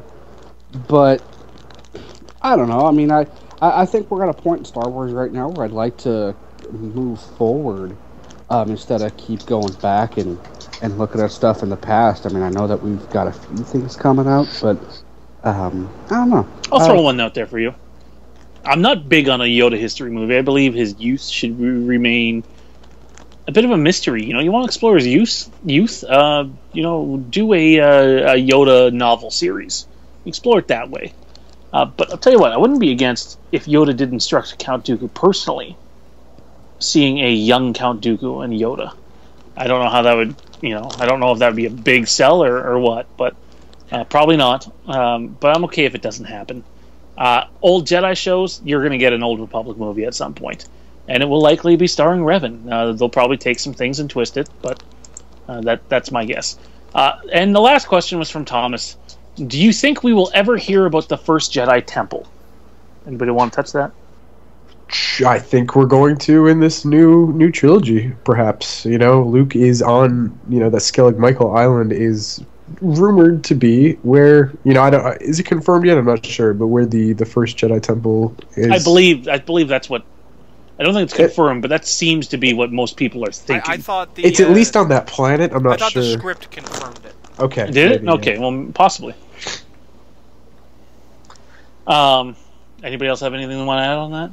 Well, I'm completely with Jake. I mean, assuming the things we know are correct, and there's a question: what if the set being rebuilt at Pinewood is not an outside set, but rather a inside set of inside that old ancient first Jedi Temple? Be amazing. Would that be really rebuilding? No, but I'm saying the report is taken out of context. I mean, I understand that, and if that's the case, it would make perfect sense to me. And honestly, that's actually kind of my thought on that. Is they may be rebuilding some parts for maybe a few scenes, maybe. But I do think that if they are rebuilding it, they're doing more like inside, like interior stuff to shoot future scenes. Because I mean, you can only imagine it's pretty expensive, probably pretty expensive to stay out there for an extended period of time. And if you're indoors, or if it's an interior scene, I mean, why not, right? All right. Yeah, I mean, I think we've already heard it mentioned, and I think we're going to have it mentioned again. I think we're going to get to see it. And like I said, I think we're going to get an Old Republic movie with Revan, but not necessarily the same story that was told in Knights of the Old Republic. Something similar to it and probably reshaped. Yeah. If you want your questions read on air or have anything interesting you want to ask, hit us up. Jake will likely, or somebody will send out the message on the Future Star Wars group and the Star Wars Wastelands page. We'd love to have your questions read on air. We won't be able to get to everybody's questions, but we'll try to get to 2 or 3 a week. Now it's time for the final thoughts of the show. First show, new production. Might want to raise our voices a bit while we're talking here, guys, because the outro is playing during this final thoughts segment. So, Jake, final thoughts on what's going on with Star Wars Wastelands, the Empire Network, and what we can expect in the future.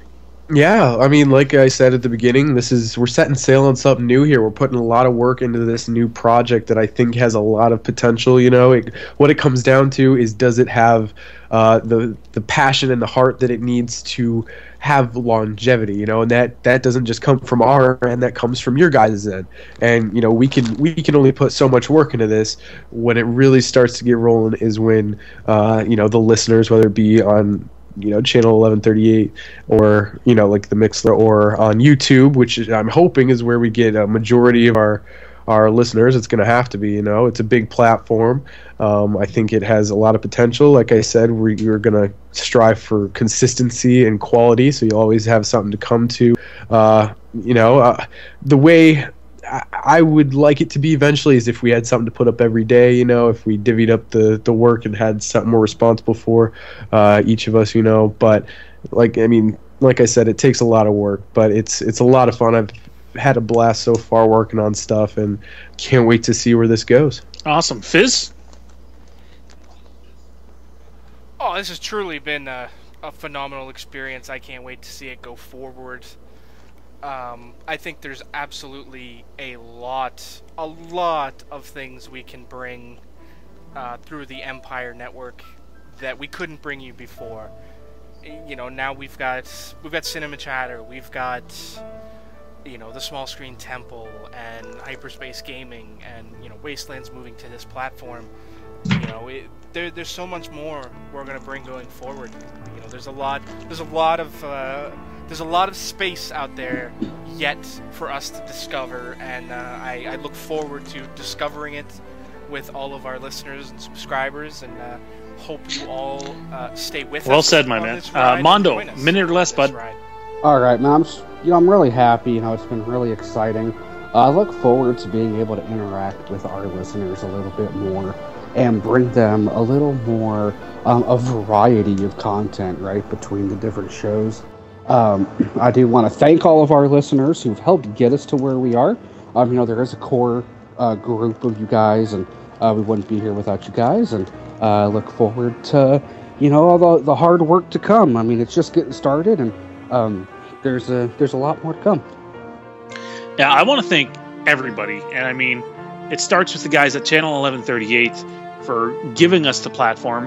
Ben, Dominic, Chris Sequel, who runs the channel, Thomas, who runs the promotion for the channel, and Tony, who's I believe also an admin of some sort.